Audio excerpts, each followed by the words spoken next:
ॐ भूर्भुवः स्वः तत्सवितुर्वरेण्यं भर्गो देवस्य धीमहि धियो यो नः प्रचोदयात्। ॐ शान्ति शान्ति शान्तिः। Namaste my dear friends, this is 13th video on talks with Ramana Maharshi. Talk number 204, Maharshi on self-illumination. The I concept is the ego. I illumination is the realization of the real self. It is ever shining forth as I in the intellectual sheath. It is pure knowledge. Relative knowledge is only a concept. The bliss of the blissful sheath is also but a concept. Unless there is the experience, however subtle it is, one cannot say, I slept happily. From this intellect, he speaks of his blissful sheath. The bliss of sleep is but a concept to the person, the same as intellect. However, the concept of experience is exceedingly subtle in sleep. Experience is not possible without simultaneous knowledge of it. That is relative knowledge.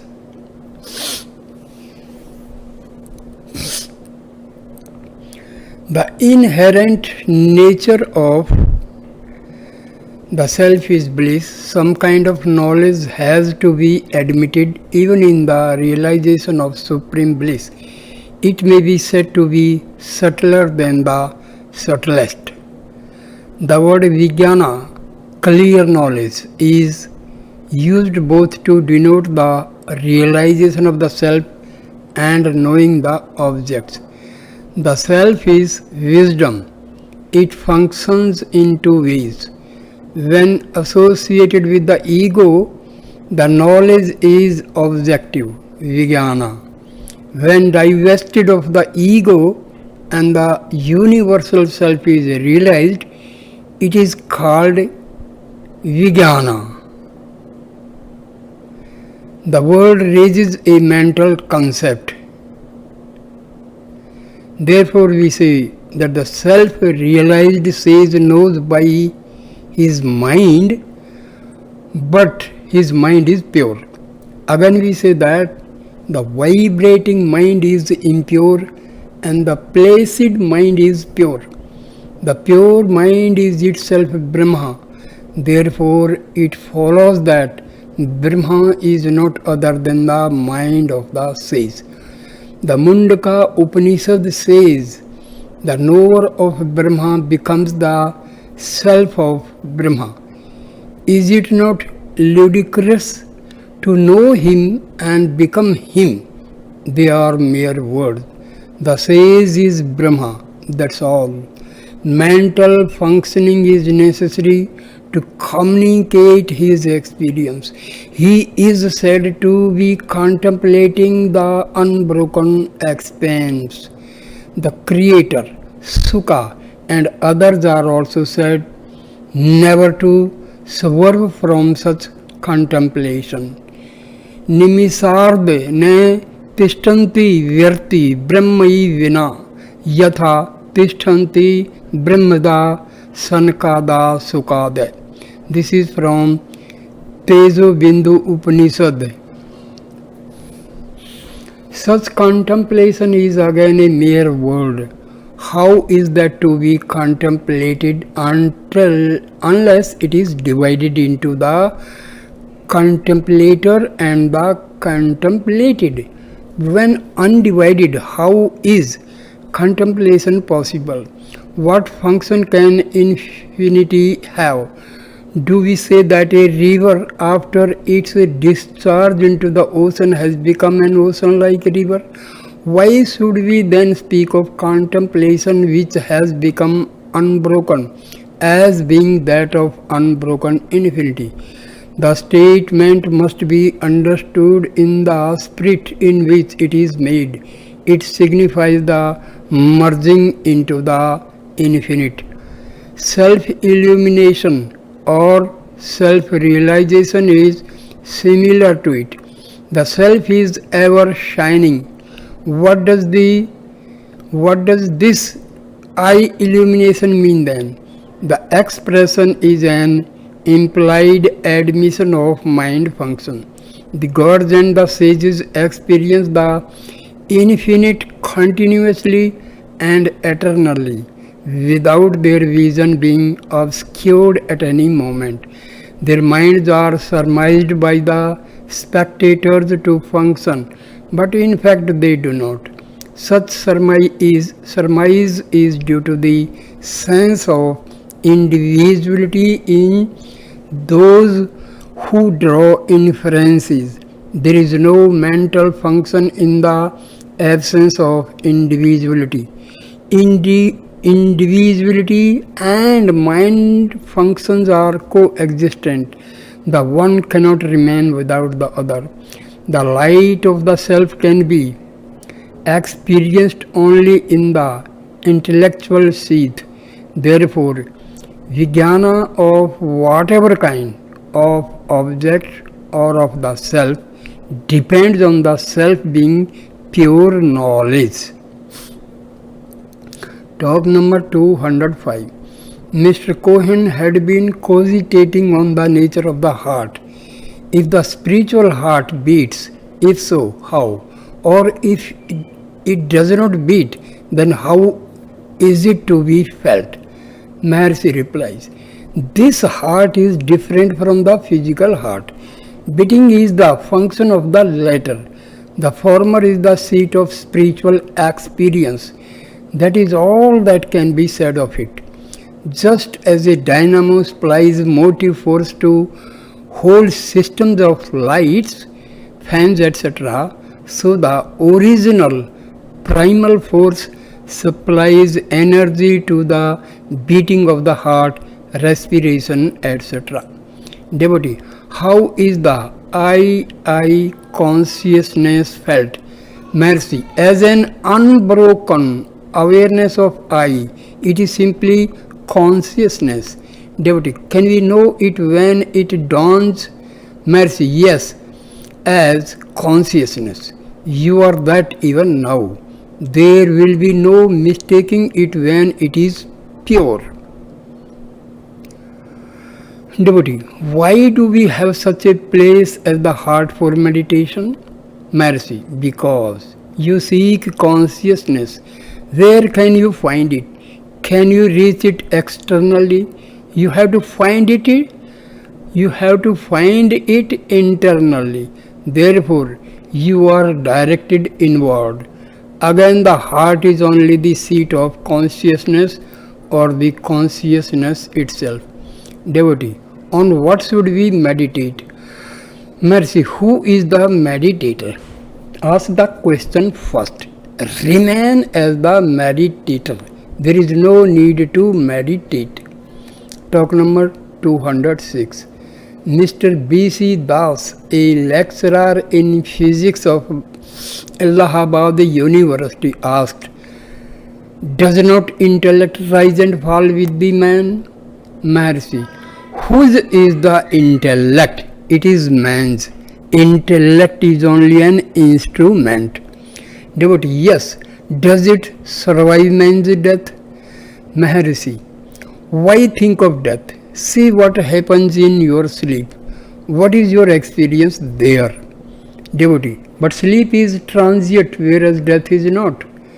Maharshi, sleep is intermediate between two waking states. So also, death is between two successive births. Both are transient. Devotee, I mean, when the spirit is disembodied, does it carry the intellect with it? Mercy, spirit is not disembodied. The bodies differ. It may not be a gross body. It will then be a subtle body, as in sleep, dream, or daydream. Intellect does not alter. The bodies may differ according to circumstances. Devotee, the spirit body is the astral body then. Mercy, the intellect is the astral body now. Devotee, how can it be? Mercy, Why not? You seem to think that the intellect cannot be limited like a body.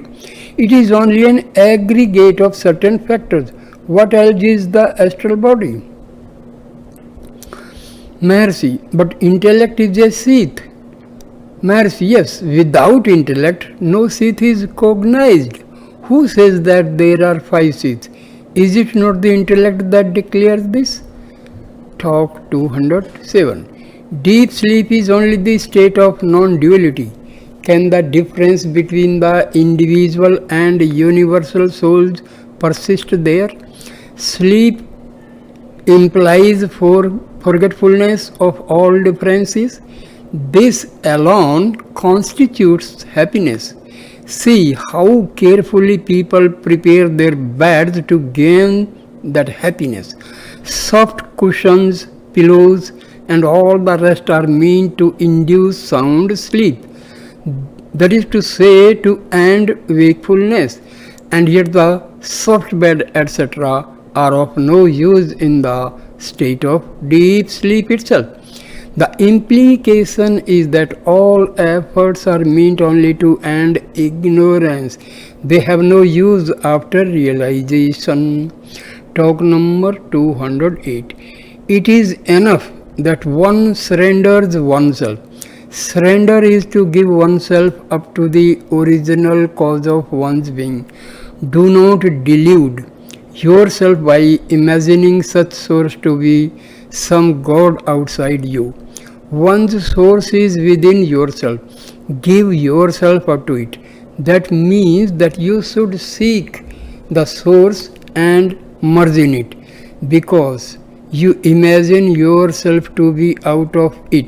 You raise the question, where is the source? Some contend that the sugar cannot taste its own sweetness and that a taster must taste and enjoy it. Similarly, an individual cannot be the supreme and enjoy the bliss of that state. Therefore, the individuality must be maintained on the one hand and Godhead on the other, so that enjoyment may result. Is God insentient like sugar? How can one surrender oneself and yet retain one's individuality for supreme enjoyment? Furthermore, they say also that the soul, reaching the divine region and remaining there, serves the Supreme Being. Can the sound of the word service deceive the Lord? Does he not know? Is he waiting for these people's service? Would not he, the pure consciousness, ask in turn, who are you apart from me that presume to serve me? Still more, they assume that the individual soul becomes pure by being divested of the ego and fit for being the body of the Lord. Thus, the Lord is the spirit, and the purified souls constitute his body and limbs. Can there be a soul for the souls? How many souls are there? The answer must be there are many individual souls and one supreme soul. What is soul in that case? It cannot be the body, etc. What remains over after all these are eliminated must be said to be the soul. Thus, even after realizing the soul as that which cannot be discarded, the Supreme Soul must be known to exist. In that case, how was the soul realized to be the ultimate reality after discarding all that was alien to it? Should this be right? The soul which was described as that inalienable reality is not the true soul. All such confusion is due to the word soul, Atma. The same word Atma is used to signify the body, the senses, the mind, the vital principle, the individual soul, and the supreme being. This wide application of the word has given rise to the idea that the individual soul, Jivatma, goes to constitute the body of the Supreme Paramatma. I, O Arjuna, am the self seated in the heart of all beings. Bhagavad Gita chapter 10 sloka number 20. The stanza shows that the Lord is the Atma, self of all beings. Does it say the self of the selves? If, on the other hand, you merge in the self, there will be no individuality left. You will become the source itself. In that case, what is surrender? Who is to surrender what and to whom? This constitutes devotion, wisdom, and investigation. Among the Vaishnavanites too, Saint Namalwar says, I was in a maze, sticking to I and mine. I wandered without knowing myself. On realizing myself, I understand that I myself am you, and that mine, that is my possessions, is only you. Thus, you see, devotion is nothing more than knowing oneself. The school of qualified monism also admits it. Still, adhering to their traditional doctrine, they persist in affirming that the individuals are part of the Supreme, his limbs as it were. Their traditional doctrine says also that the individual soul should be made pure and then surrendered to the Supreme.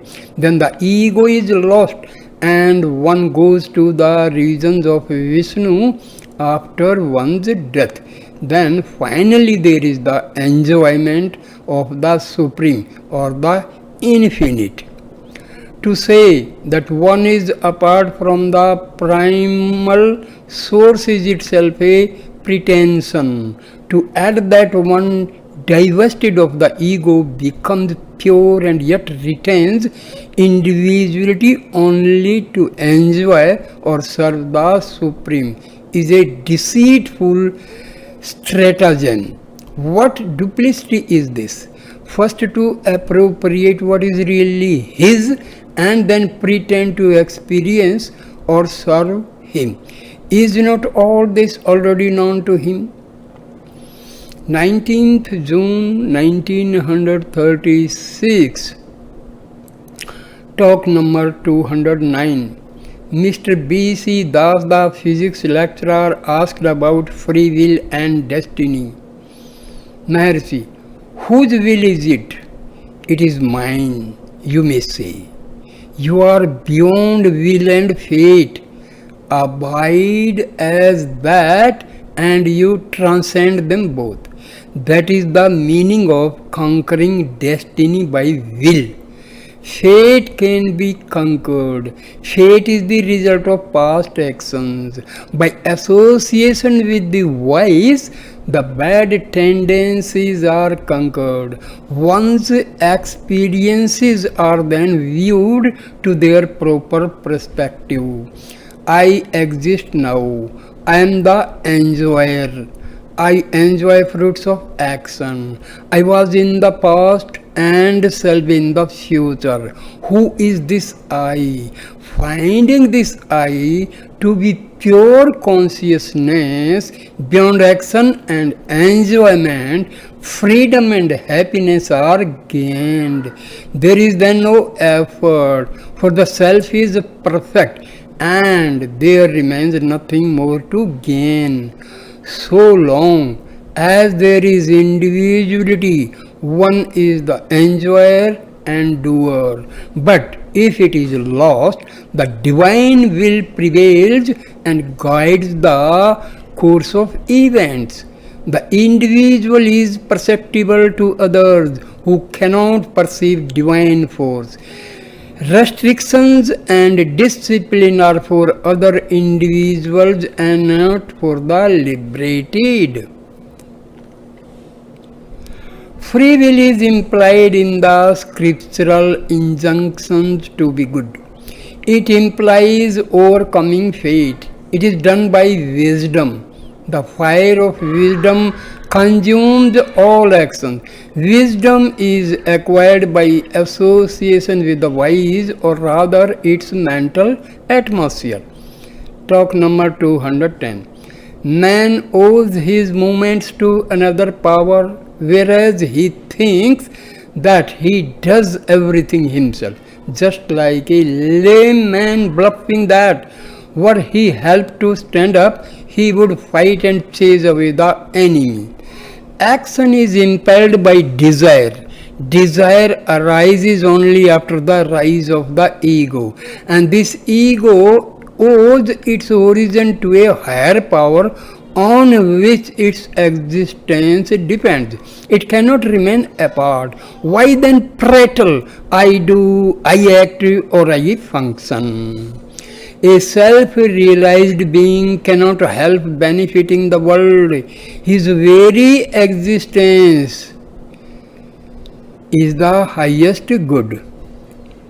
Talk number 211. Mr. B.C. Das, the physics lecturer, asked, Yoga means union. I wonder union of which with which? Maharshi, exactly.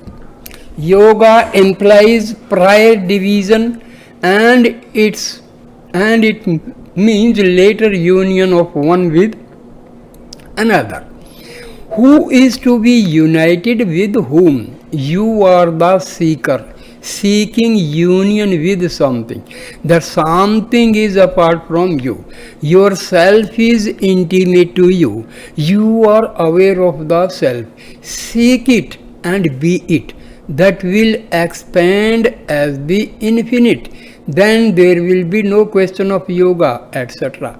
Whose is the separation? We yoga find it. Devotee, are the stones, etc., destined to be always so? Maharshi, who sees stones?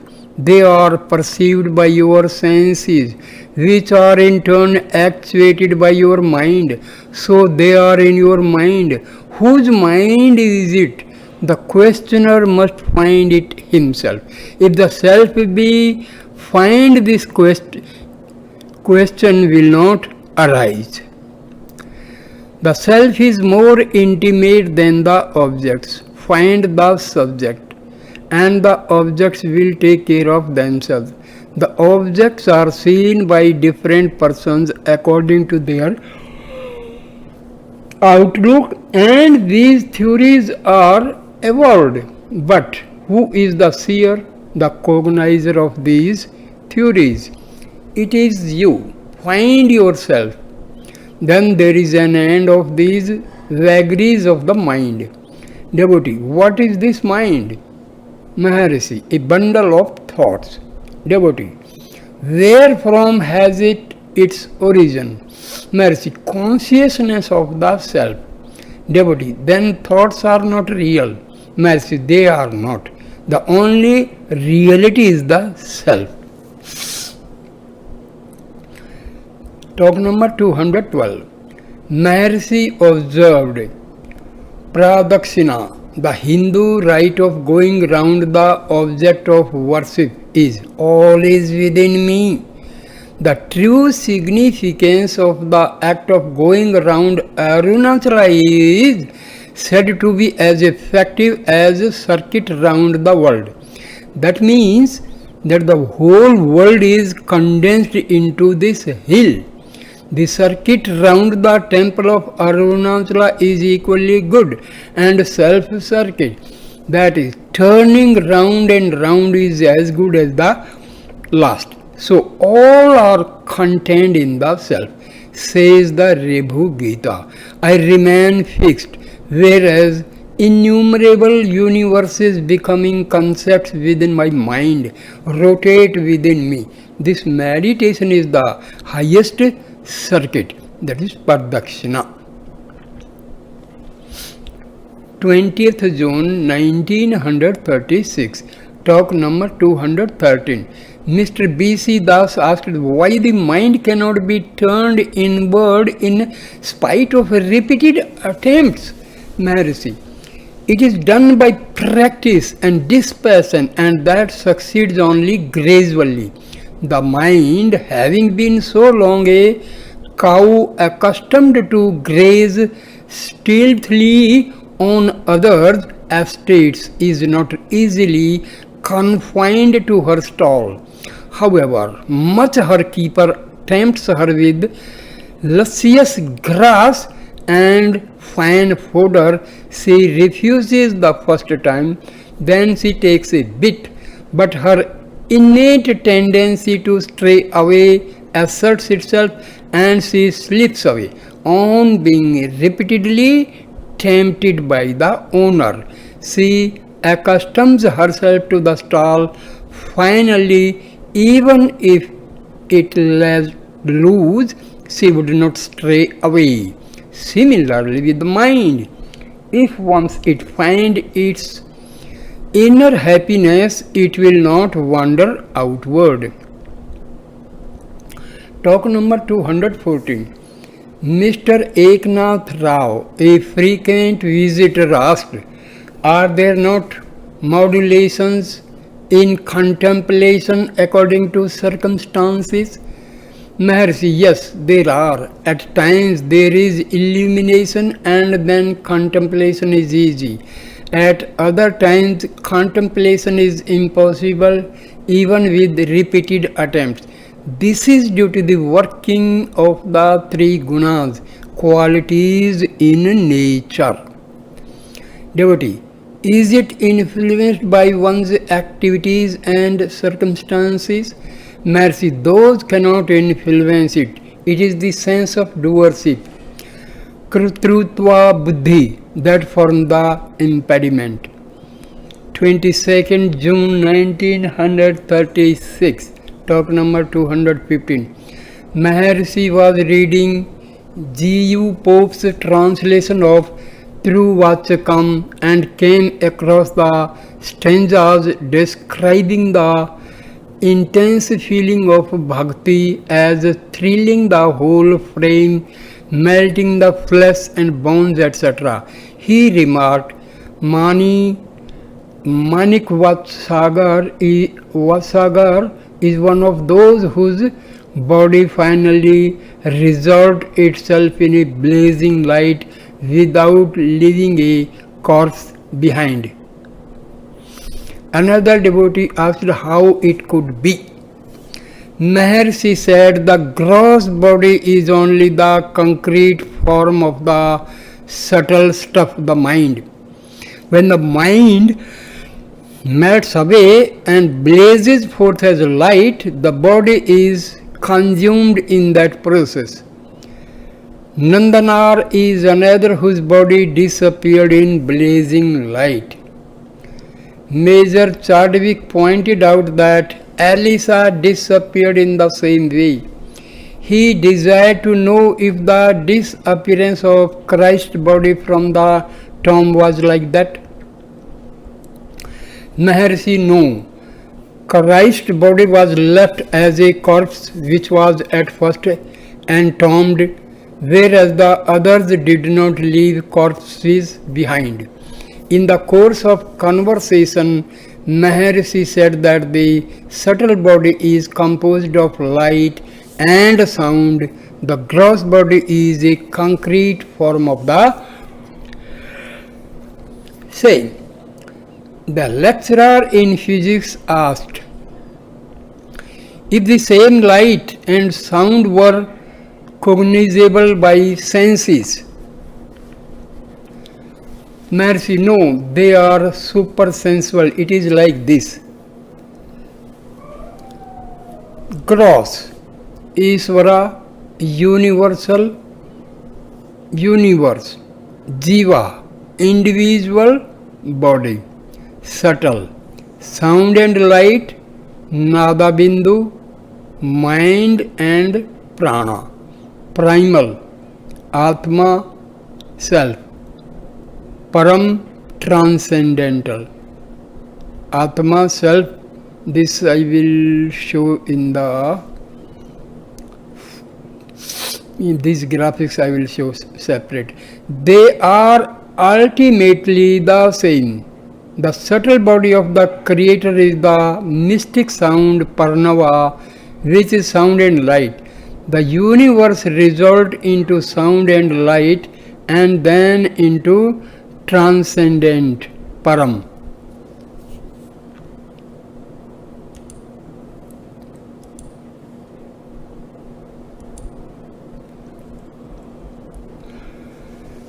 I repeat the last. Maharshi, no, they are super sensual. It is like this. Gross, under Ishvara, universal universe. Under Jiva, individual body. Subtle, under Ishvara, sound and light, Nada, Bindu. Under Jiva, mind and prana.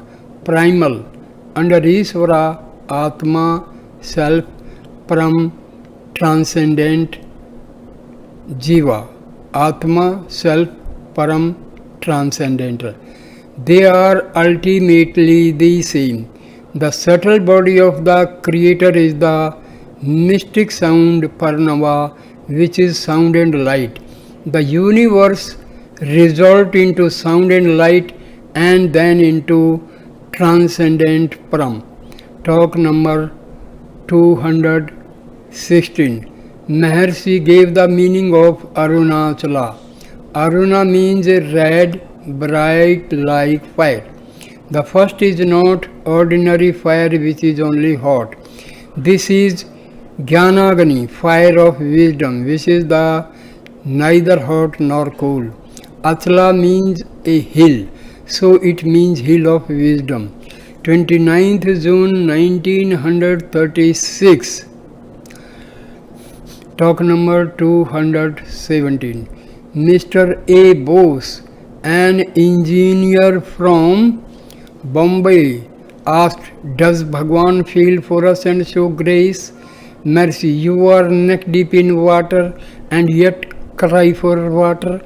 It is as good as saying that one neck deep in water feels thirsty, or a fish in water feels thirsty, or that water feels thirsty."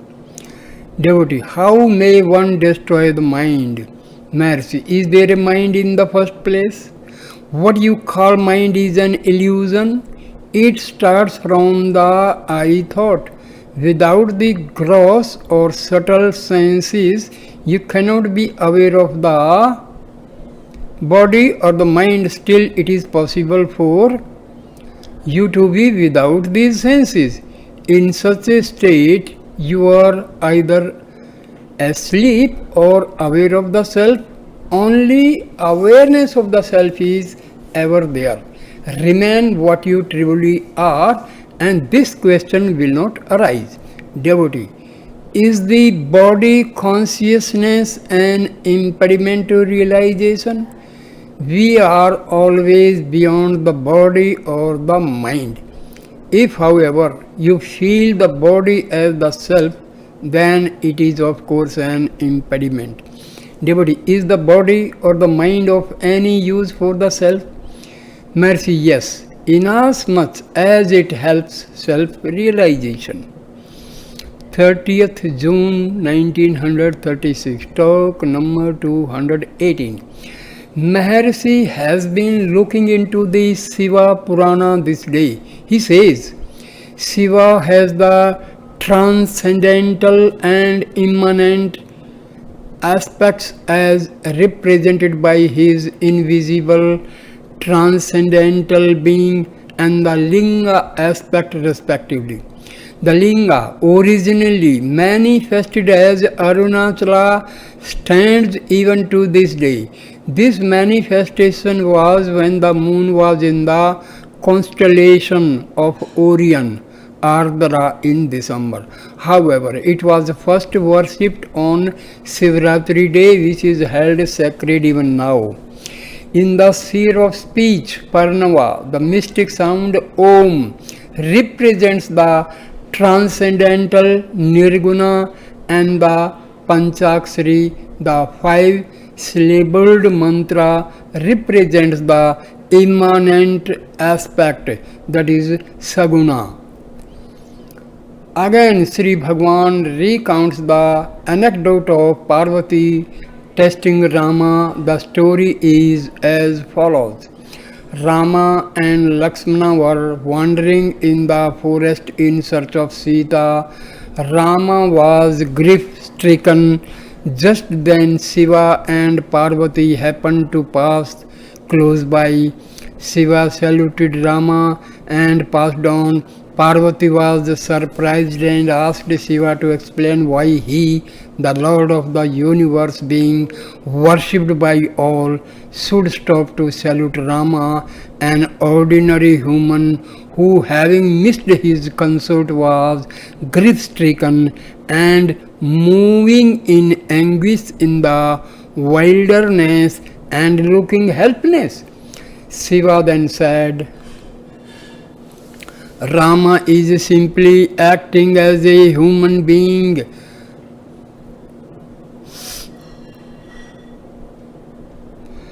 Would under the circumstances, he is nevertheless the incarnation of Vishnu and deserve to be saluted. You may test him if you choose. Parvati considered the matter, took the shape of Sita and appeared in front of Rama. As he was crying out of name of Sita in great anguish, he looked at Parvati appearing as Sita, smiled and asked, Why Parvati, are you here? Where is Shambhu? Why have you taken the shape of Sita? Parvati felt abashed and explained how she went there to test him and sought an explanation for Shiva saluting him. Rama replied, We are only aspect of Shiva. We are all only aspects of Shiva, worshipping him at sight and remembering him out of sight. Talk number 219. Rama Krishna Swami, a long resident disciple, asked Maharshi the meaning of Tavairumanachala Sarvam. Tavairunachala Sarvam is stanza in the 5 hymns. Maharshi explained it in detail, saying that the universe is like a painting on a screen, the screen being the red hill, Arunachala. That which rises and sinks is made up of what it rises from. The finality of the universe is the God Arunachala. Meditating on him or on the seer, the self, there is a mental vibration, I, to which all are reduced. Tracing the source of I, the primal I alone remains over, and it is inexpressible. The seat of realization is within, and the seeker cannot find it as an object outside him. That seat is bliss, is the core of all beings. Hence it is called the heart. The only useful purpose of the present birth is to turn within and realize it. There is nothing else to do. Devotee, how is annihilation of predispositions to be accomplished? Mercy, you are in that condition in realization. Devotee, does it mean that holding on to the self, the tendencies should be scorched as they begin to emerge? Mercy, they will themselves be scourged if only you remain as you truly are. 1st July 1936, talk number 220. Mr. B.C. Das, the physics lecturer, asked, contemplation is possible only with control of mind, and control can be accomplished only by contemplation. Is it not a vicious circle? Maharshi, yes, they are interdependent. They must go on side by side. Practice and dispassion bring about the result gradually. Dispassion is practiced to check the mind from being projected outward. Practice is to keep it turned inward.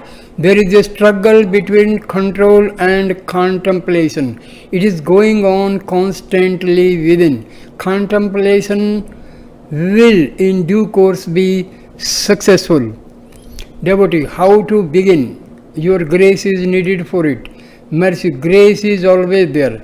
Dispassion cannot be acquired, nor realization of the truth, nor inherence in the self, in the absence of Guru's grace, the Master quoted.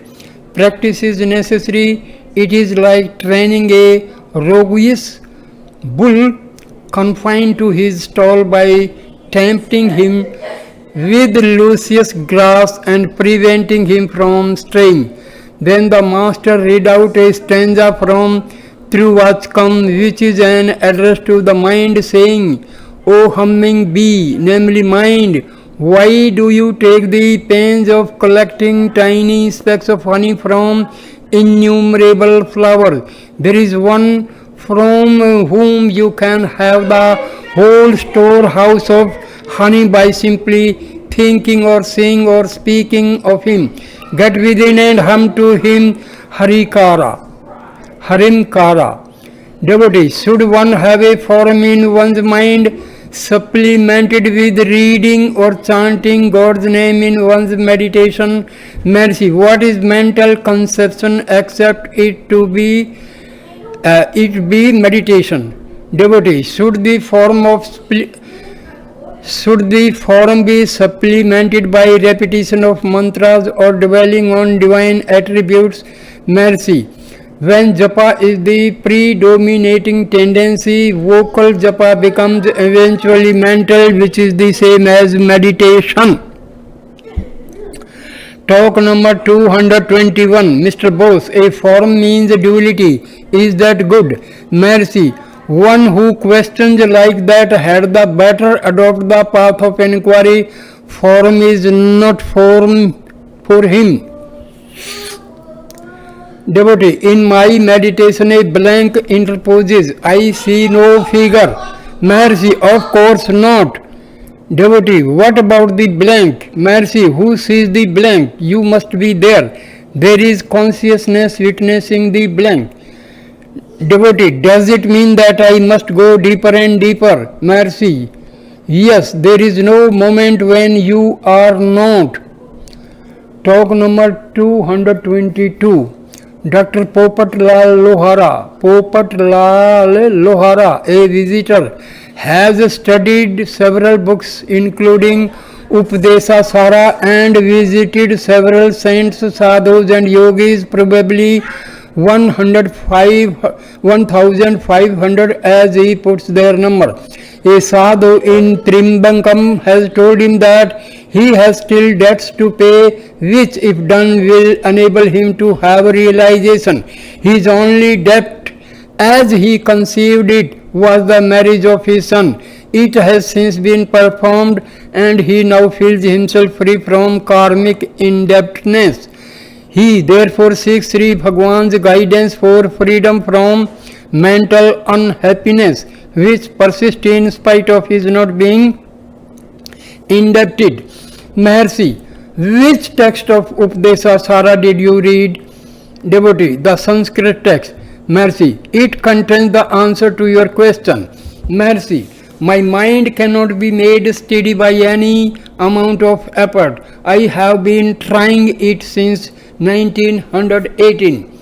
The master quoted from Upadesa Sara, merging the mind into the heart certainly comprises meritorious duty, karma, devotion, bhakti, yoga and supreme wisdom, jnana. That is the whole truth in a nutshell. Devotee, that does not satisfy my search for happiness. I am unable to keep my mind steady.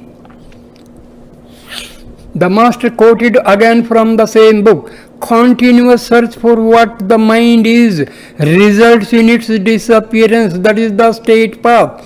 Devotee, how to search for the mind then? Mercy, the mind is only a bundle of thoughts. The thoughts have their root in the I thought, he quoted. However, investigates the origin of the I thought. For him the ego perishes. This is the true investigation.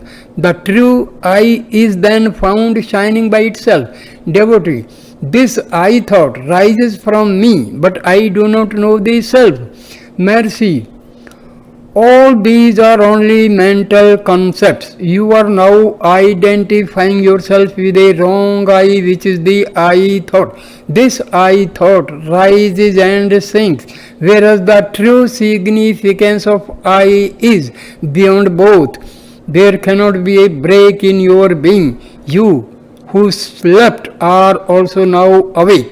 There was not happiness in your deep sleep, whereas it exists now. What is that has happened now so that this difference is experienced? There was no I thought in your sleep, whereas it is present now. The true I is not apparent and the false I is parading itself. This false I is the obstacle to your right knowledge. Find out where from this false I rises, then it will disappear. You will be only what you are, that is absolute being. Devotee, how to do it? I have not succeeded so far. Mercy, search for the source of the I thought. That is all that one has to do. The universe exists on account of the I thought. If that ends, there is an end of misery also. The false I will end only when its source is thought. Dr. Lohara asked for the meaning of one stanza in Upadesa Sara. Mercy, the one then in sleep is also now awake. There was happiness in sleep, but misery in wakefulness. There was no I thought in sleep, but it is now, while awake. The state of happiness and of no I thought in sleep is without effort. The aim should be to bring about that state even now. That requires effort.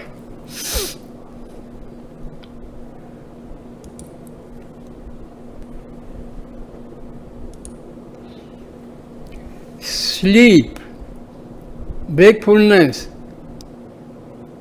under sleep, effortless happiness, no I thought. Wakefulness, no happiness, I thought.